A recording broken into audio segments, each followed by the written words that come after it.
ખેબ્રહ્મા શહેરમાં સરદાર વલ્લભભાઈ પટેલની 72મી પુણ્યતિથિ ઉજવવામાં આવી હતી।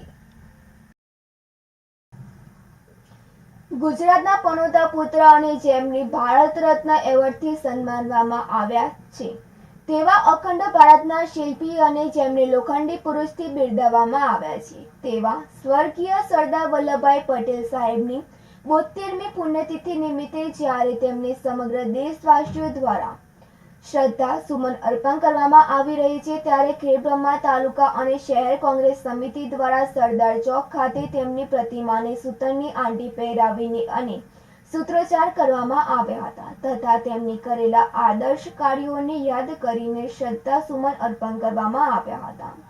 આ કાર્યક્રમમાં ખેબ્રહ્મા શહેર કોંગ્રેસ સમિતિના પ્રમુખ અમિત શર્મા સહિત ગોપાલભાઈ રાવલ, નરેન્દ્રસિંહ ચૌહાણ, ગોવિંદભાઈ પરમાર, ગુડ્ડળ પ્રજાપતિ, અનિલભાઈ વંજારા, જગદીશભાઈ ઠાકોર, વિશાલભાઈ બાબુભાઈ પ્રજાપતિ, જીતુભાઈ વકીલ, ભદ્રેશ વસાવા સહિત મોટી સંખ્યામાં કોંગ્રેસ પક્ષના કાર્યકરો આ કાર્યક્રમમાં ઉપસ્થિત રહ્યા હતા અને કાર્યક્રમને સફળ બનાવ્યો હતો।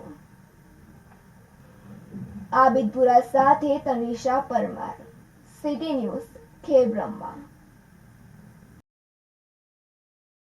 પનોતા પુત્ર અને જેમને ભારત રત્નથી નવાજવામાં આવે છે એવા સ્વતંત્ર સેનાની અને દાંડીકૂચના હિસ્સેદાર એવા સરદાર વલ્લભભાઈ પટેલની 72મી પુણ્યતિથિ નિમિત્તે જ્યારે સમગ્ર દેશની અંદર એમને શ્રદ્ધાસુમન અર્પણ કરવામાં આવે છે ત્યારે ખેબ્રહ્મા તાલુકા અને શહેર કોંગ્રેસ સમિતિ દ્વારા આજે તેમના આદર્શોને યાદ કરીને તેમને શ્રદ્ધાસુમન અર્પણ કરવામાં આવે છે। રવિવારના રોજ માગશર સુદ પૂનમના દિવસે યાત્રાધામ ખેબ્રહ્માના શ્રી અંબિકા માતાજીના દર્શન કરવા માટે ભક્તોએ લાઈન લગાવી હતી।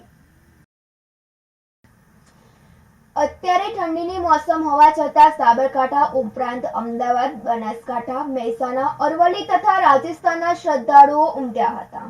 અન્ય પૂનમ કરતા માગશર માસની પૂનમે ચંદ્ર સૌથી મોટો અને 16 કલાએ દર્શન આપતો હોવાથી આજની પૂનમે માતાજીના દર્શન કરવા ભક્તોની ભીડ જોવા મળી હતી જ્યારે કેટલાક શ્રદ્ધાળુઓ માતાજીના ગરબા સાથે પણ આવ્યા હતા।